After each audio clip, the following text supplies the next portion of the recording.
آپ نے سنا ہوگا حضور نے سورہ رحمان کے بارے میں فرمایا ہے، سورۃ الرحمان عروس القرآن، یہ سورہ رحمان جو ہے یہ قرآن کی دلہن ہے۔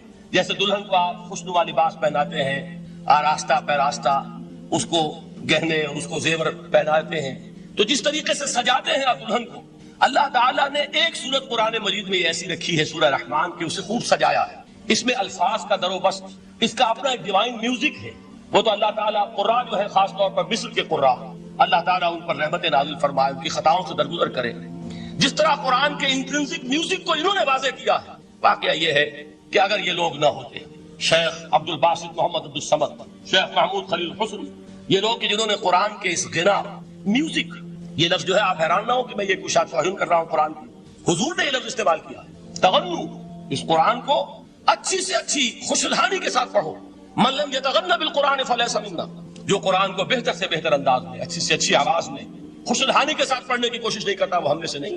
بلکہ ایک مرتبہ حضور رات کے وقت آپ گشت پر تھے اپنے ساتھیوں کے حالات معلوم کرنے کے لیے، حضرت ابو موسیٰ اشعری رضی اللہ تعالیٰ عنہ ایک صحابی ہیں، ان کے گھر کے پاس سے گزر ہوا، وہ رات کو تہجد پڑھ رہے تھے، کھڑے ہوئے کیف کے عالم میں قرآن تلاوت کر رہے ہیں، حضور کو بہت پسند آئی ان کی قرات، کافی دیر تک وہاں کھڑے سنتے رہے۔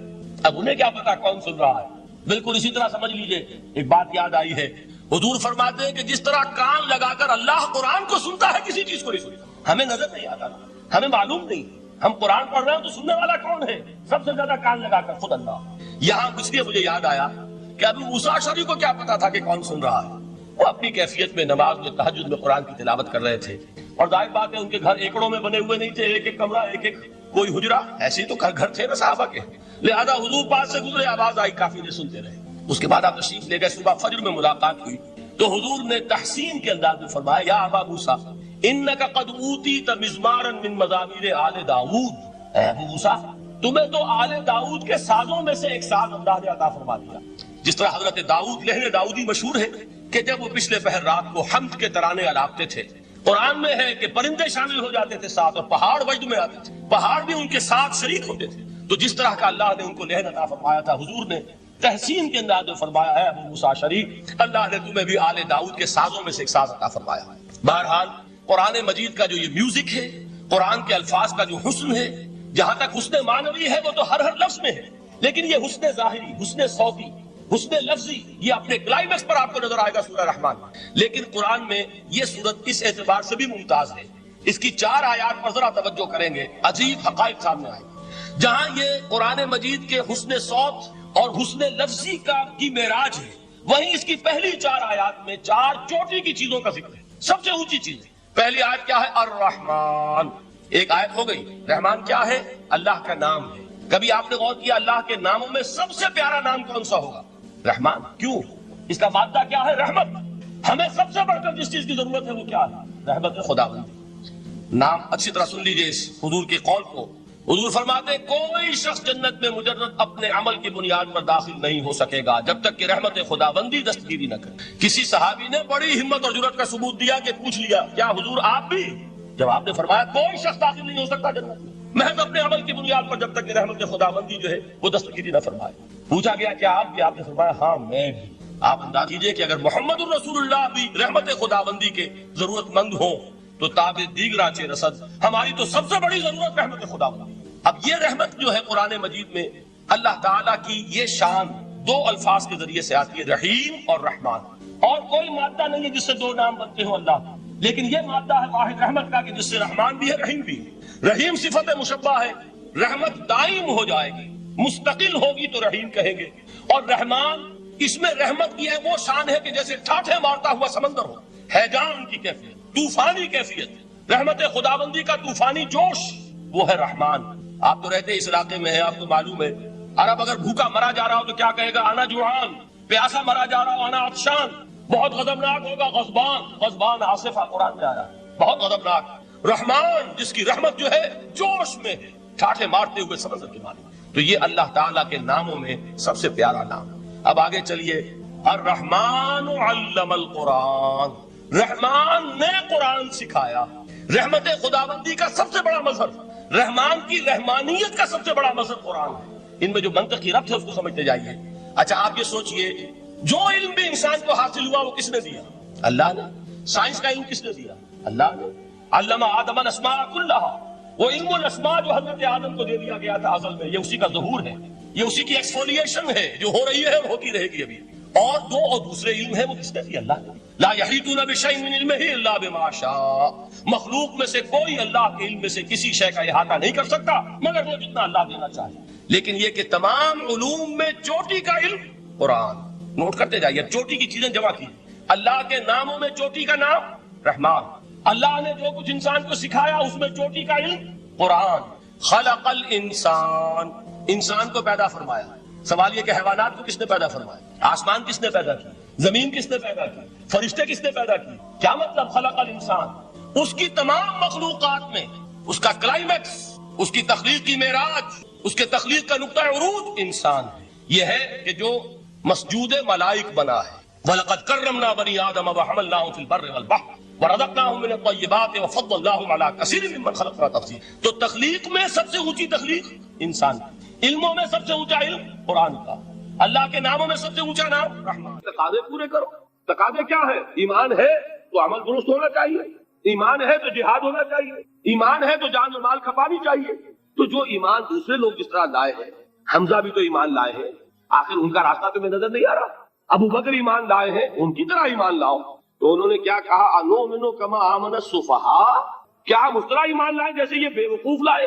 سفیہ کا لفظ تو سبھی جانتے ہیں، یہ سفہاء کسے کہہ رہے ہیں؟ آپ نے پڑھا تو بہت مرتبہ ہوگا ان آیات کو، کبھی سوچا کس کو کہہ رہے ہیں؟ وہ ابو بکر کو کہہ رہے ہیں، وہ حمزہ کو کہہ رہے ہیں، وہ عمر کو کہہ رہے ہیں۔ ان کی تو مت ماری گئی، غر ہؤلاء دینہم، انہیں تو کوئی ہوش ہی نہیں۔ 2 مرتبہ حضرت ابو بکر نے وہ کام کیا ہے کہ ہر ورلڈلی وائز انسان یہ کہے گا کہ حماقت کی ہے، جس کے سامنے دنیا ہے۔ جب ہجرت کے لیے حضور تشریف لے جا رہے تھے، 40,000 درہم کا سرمایہ تھا، جبکہ حضرت ابو بکر ایمان لائے، مکے کے چوٹی کے تاجروں میں سے تھے، جو ملک التجار کہلاتے۔ لیکن اب وہ روپیہ کہاں خرچ ہوا؟ بلال کو خریدا، روپیہ دے کے خریدا یا ویسے خرید لیا؟ آزاد کر دیا۔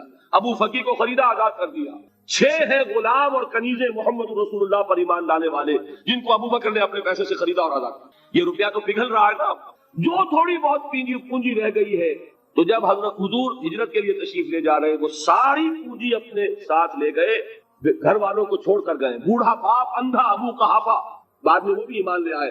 اور یہ ابو بکر ہیں کہ جن کی 3 نسلیں ایک وقت میں موجود تھی مسلمانوں کی۔ ابو قحافہ مومن، ابو بکر مومن، اور ابو بکر کی اولاد مومن، عائشہ، اسما اور ابو بکر اور عبد الرحمن ابن ابی بکر۔ یہ کون ہے؟ تو 3 نسلیں جس کی بیک وقت رہی ہیں ایمان میں، وہ شاذ لوگ ہیں، ان میں ابو بکر۔ لیکن یہ کہ اس وقت تک ابو قحافہ ایمان نہیں لائے تھے، والد نابینا تھے، تو والد ہے، بیٹیاں ہیں، حضرت عائشہ، حضرت اسما، حضرت رضی اللہ تعالیٰ عنہما، بیوی ہے، کچھ نہیں چھوڑ کے گئے، ایک پیسہ۔ جب باپ کو معلوم ہوا بیٹا چلا گیا محمد کے ساتھ صلی اللہ علیہ وسلم، سخت غصے میں ہے، پیٹ و تاب میں ہے، اب ہمارا کون والی وارث ہوگا؟ کون ہے ہماری خبر گیری کرنے والا؟ بیٹیوں سے پوتیوں سے اپنے پوچھتے کچھ چھوڑ کے بھی گیا کہ نہیں؟ انہوں نے کہا ہاں ابا جان۔ کیا کیا انہوں نے؟ کبھی پڑھے ہیں واقعات؟ کچھ کنکر روڑے لیے، ایک کپڑے میں پوٹلی بنائی اور اندھے دادا کا ہاتھ اوپر پھروایا، دیکھیے دادا جان بھی چھوڑ گئے ہیں، یہ مال ہے، یہ سونے اور چاندی کے سکے ہیں، ابا جان ہمیں ایسے نہیں چھوڑ کر گئے۔ واقعہ کیا ہے کہ ایک پیسہ نہیں چھوڑا ابو بکر نے گھر والوں کے لیے، سب کچھ لے گئے کہ کیا پتا محمد کے ساتھ جا رہا ہوں، کس وقت کیا ضرورت پیش آ جائے صلی اللہ علیہ وسلم۔ تو یہ کوئی عقل مندی کی بات ہے؟ اپنے غریبانوں میں جھانکی آپ کی عقل مندی کریں گے؟ کہیں چاہے نہ، یہ بات دوسری ہے، لیکن یہ کہ اس کو کون ہم میں سے عقل مندی کہے گا؟ اسی طریقے سے جب غزوہ تبوک کا وقت آیا، وہ واقعہ تو بہت مشہور ہے، حضرت عمر فرماتے ہیں کہ اس زمانے میں میرے پاس اتفاقاً پیسہ بہت تھا، میں نے یہ سوچا دل میں کہ اس مرحلے پر تو میں ابو بکر سے بازی لے جاؤں گا۔ مسابقت ان میں بھی تھی، لیکن نیکی کی مسابقت، خیر کی مسابقت، انفاق فی سبیل اللہ کی مسابقت۔ تو میں نے سوچا کہ میں بازی لے جاؤں گا۔ میں نے کیا کیا، کل دولت جو تھی اس کے 2 حصے کیے، ایک حصہ گھر رکھا اور ایک لا کے حضور کی خدمت میں پیش کر دیا۔ حضور نے پوچھا کہ عمر گھر والوں کے لیے کچھ چھوڑا؟ کہ جی ہاں، نصف کیا میں نے، نصف اللہ کی راہ میں حاضر ہے، نصف چھوڑا ہے، ٹھیک ہے۔ اب وہ آئے ابو بکر، پوچھا حضور نے ابو بکر گھر والوں کے لیے کچھ چھوڑا؟ کہ نہیں، صدیق کے لیے ہے خدا کا رسول، بس گھر میں اللہ اور اس کے رسول کے نام کے سوا کچھ نہیں تھے۔ یہی ہے نا، پروانے کو چراغ ہے، بلبل کو پھول، بس، اور صدیق کے لیے ہے خدا کا رسول، بس، مجھے گھر والوں کے لیے کچھ نہیں چاہیے۔ یہ کام جو ہے، تو یہ جن کا ہم اس وقت ذکر پڑھ رہے ہیں منافقین، ان کے نزدیک حماقت تھی یا عقل مندی تھی؟ یہ سمجھداری تھی یا بے وقوفی تھی؟ وہ ہے جو بات کہہ رہے ہیں کہ جب ان سے کہا جاتا ہے ایمان لاؤ بھلے لوگوں کی طرح جیسے دوسرے لوگ ایمان لائے ہیں، تو کیا کہتے ہیں؟ انؤمن کما آمن السفہاء الا انہم هم السفہاء ولکن لا یعلمون، آگاہ ہو جاؤ اصل احمق یہ ہے، اصل بے وقوف یہ ہے، انہیں نہیں پتا کہ حقیقت کیا ہے، نفع کیا ہے، نقصان کیا ہے۔ وہ جو بات میں نے سورۃ العصر میں بیان کی تھی، والعصر ان الانسان لفی خسر الا الذین آمنوا وعملوا الصالحات وتواصوا بالحق وتواصوا بالصبر۔ جس کے ذہن اور قلب پر یہ صورت کندہ ہو جائے گی، اس کے نزدیک عقل مندی یہ ہے کہ سب کچھ اللہ کی راہ میں لگا دو۔ جس کے دل میں یہ بات بیٹھی نہیں، اس کے لیے عقل مندی یہ ہے کہ بچا بچا کر رکھو، چھپا چھپا کر رکھو، سنبھال سنبھال کر رکھو۔ عقل مندی کا اس میں تقاضا کچھ اور، اس میں تقاضا کچھ اور۔ لیکن یہاں بھی فرمایا ولکن لا یعلمون، انہیں ابھی علم نہیں ہے اس کا۔ اس سے پہلی آیت میں بھی فرمایا ولکن لا یشعرون، انہیں شعور نہیں ہے۔ دیکھیے میں آپ کو بتا رہا تھا یہ وہ غیر شعوری نفاق ہے، یہ بڑھتا چلا جا رہا ہے۔ پہلے جھوٹا بہانہ تھا، پھر جھوٹی قسمیں ہوئی، پھر دشمنی ہو گئی صادق الایمان، جو جان اور مال لگا رہے ہیں، نچھاور کر رہے ہیں پروانہ وار، اللہ پر، اللہ کے دین کے اوپر نثار کر رہے ہیں اپنے آپ کو، ان سے عداوت، ان سے دشمنی، ان کا بغض، یہ تھرڈ سٹیج تک پہنچ گئے۔ اب بھی وہ اپنے آپ کو منافق نہیں سمجھتے، وہ سمجھتے عقل مند تو ہمیں، یہ تو بے وقوف ہے۔ ہم ہیں اصل میں بھائی، سمجھ کے چلنا چاہیے، تیل دیکھنی چاہیے، تیل کی دھار دیکھنی چاہیے، دائیں بائیں سے دیکھنا چاہیے، حفاظت کا بھی خیال ہونا چاہیے۔ یہ ساری چیزیں تو عقل مندی ہے نا دنیا کے اعتبار سے، تو وہ تو انہیں بے وقوف سمجھ رہے ہیں، اپنے آپ کو منافق کہاں سمجھیں گے؟ چاہیے ٹھیک ہے بھائی، دین بھی چاہیے لیکن دنیا کی فکر بھی چاہیے کہ نہیں؟ یہ آپ کہتے ہیں کہ نہیں کہتے ہیں؟ یہ تو بات آپ نے بہت دفعہ سنی بھائی، ٹھیک ہے دین بھی ہونا چاہیے لیکن دنیا بھی تو ہونی چاہیے کہ نہیں؟ یہ ہے سمجھ دنیا کی، یہ ہمارے معیارات ہیں۔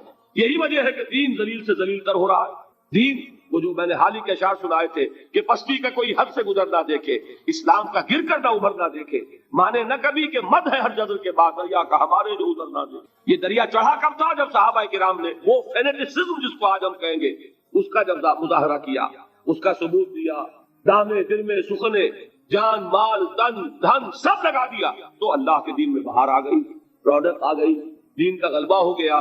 اور جب ہم اپنے سمجھ کر رکھیں گے تو ظاہر بات ہے کہ اس کا تو پھر جو حشر ہوگا وہ وہی۔ دین میں کمزوری، ہماری دنیا جو ہے پھل رہی ہے، پھول رہی ہے، دین جو ہے وہ کمزور ہوتا چلا۔ یہ ہے تھرڈ سٹیج اس نفاق کی، کہ جس کے بعد اب کوئی امکان واپسی کا نہیں۔ یہ غیر شعوری نفاق، جان لیجئے کہ یہ نہیں ہے کہ ماضی ہی ماضی میں تھا اب اس کا کوئی امکان نہیں، یہ نہ سمجھیے۔ اب بھی یہ نفاق جو ہے، یہ میں بتا دوں آپ کو، ایک عام آدمی ہے، دین کا تقاضا ہی سامنے نہیں ہے، اسے پتہ ہی اتنا ہے کہ اللہ کے دین کا تقاضا نماز روزہ، وہ نماز روزہ کر رہا ہے، اس پر نفاق کا حملہ نہیں ہوگا۔ اس کو آپ کہہ دیں کہ اس کی سمجھ کم ہے، اس کا شعور کم ہے، اسے پتہ نہیں ہے، دین کے تقاضوں سے واقف نہیں ہے، وہ بچا ہوا ہے، وہ محفوظ ہے۔ وہ جو میں نے آپ سے کہا تھا پرسوں، اور ایک صاحب نے جواب دیا مجھے بعد میں کہ آج آپ نے جو بات کہی ہے تو کل لوگ کم آئیں گے، آپ نے ڈرا دیا کہ یہ جو تقاضے دین کے سامنے آ رہے ہیں تو اس سے ذمہ داری بڑھ رہی ہے۔ اب جس نے سمجھ لیا ہے پھر پیچھے رہے، وہ نفاق کے خطرے میں ہے۔ جسے سمجھ ہی نہیں ہے وہ پھر بھی کوئی نہ کوئی عذر پیش کر سکے گا کہ اللہ ان مولویوں سے پوچھ جنہوں نے ہمیں بتایا نہیں، انہوں نے تو دین کے تقاضے ہمیں یہ بتائے نہیں، انہوں نے تو ہمیں نور اور بشر میں چکر دے کے لڑائے رکھا، ان سے پوچھ۔ اصل سے مجرم جو ہے وہ یہ ہے، وہ واقعہ یہ ہے کہ کسی درجے میں بچیں گے کہ دین چاہتا کیا ہے، دین کے تقاضے کیا ہے، توحید کی حقیقت کیا ہے، شرک کی حقیقت کیا ہے، اس کی طرف اگر توجہ ہی نہیں دلائی جا رہی اور اس غریب کو پتہ ہی نہیں، اسے پتہ ہی صرف یہ ہے کہ کھڑے ہو کر سلام پڑھنے میں اتنا فائدہ ہوتا ہے، وہ پڑھ رہا ہے بیچارہ، لہذا اس کا معاملہ آسان ہے بنسبت اس شخص کے کہ جس کے سمجھ میں آ گیا ہو، بات اس نے پالی ہو۔ دین یہ چاہتا ہے، دین اپنا غلبہ چاہتا ہے۔ علامہ اقبال نے غالب پر ایک جو نظم لکھی ہے باغ درا میں ہے، اس کا ایک شعر بڑا پیارا ہے، گیسوئے اردو ابھی منت پذیر شانہ ہے، شمع یہ سودائی یہ دل سوزی یہ پروانہ ہے۔ یہ دین جو ہے یہ تو چاہتا ہے کہ اہل ایمان پروانہ وار اس شمع پر نثار ہو، جانے لگا دے، گردنیں کٹوا دے۔ وَلَا تَقُولُوا لِمَنْ يُقْتَلُ فِي سَبِيلِ اللَّهِ أَمْوَاتٌ بَلْ أَحْيَاءٌ وَلَكِنْ لَا تَشْعُرُونَ۔ اور اگر اس سے پیچھے ہٹیں گے، قدم پیچھے ہٹا نہیں کہ نفاق کی زد میں آئے نہیں، وہ نفاق کی پہلی stage, second stage, third stage وہاں پہنچ گئے، واپسی نہیں۔ اس کے لیے ایک اور دو آیات میں چاہتا ہوں کہ اس سے اس حقیقت کو اور سمجھ لیں اچھی طرح، تاکہ کوئی اشکال نہ رہ جائے۔ ایک آیت تو میں نے شروع میں پڑھی تھی، ایک نہیں ہے، یعنی ایک جگہ سے سورہ عنکبوت، اور ایک آیت ہے سورہ حج کی، وہ میں نے شروع میں تلاوت نہیں کی۔ سورہ حج کی آیت دیکھیے، اس قدر پیاری آیت ہے، دوسرے رکوع کے اندر آپ کو آیت ملے گی، سورہ حج 17ویں پارے میں ہے، نصف کے بعد شروع ہوتی ہے، اور اس کے دوسرے رکوع وَمِنَ النَّاسِ، اور لوگوں میں سے کچھ ایسے بھی ہیں، مَن يَعْبُدُ اللَّهَ عَلَى حَرْفٍ، جو اللہ کی بندگی کرنا چاہتے ہیں کنارے پر کھڑے ہو کر۔ ایک ہے منجھار میں کودنے والے کہ ہر جبادہ باد ماں کشتی دراب انداختے، جیسے کہ طارق نے کیا تھا، ادھر ساحل اندلس پر قدم رکھا، ادھر کشتیوں میں آگ لگا دی، کہ کسی کے دل میں خیال ہی نہ آئے کہ واپسی بھی ہے، کوئی کسی کے ذہن میں سوال ہی پیدا نہ ہو کہ اب گھر واپس جانا ہے۔ طارق جو بر کنارہ اندلس سفینہ سو، گفتن دکان تو رہے عقل و خرد خطاس۔ لیکن وہی عقل اور بے وقوفی والی بات آ گئی، لوگوں نے کیا یہ طارق کیا کیا، عقل مندی کی روح سے تو یہ غلطی کی تم نے۔ عقل تو یہ سکھاتی ہے کہ ذرا سنبھل کر چلو، جذبہ یہ کہتا ہے کہ نہیں، واپسی کا کوئی سوال نہیں۔ اس نے اقبال نے یہی نقشہ کھینچا ہے کہ بے خطر کود پڑا آتش نمرود میں عشق، عقل ہے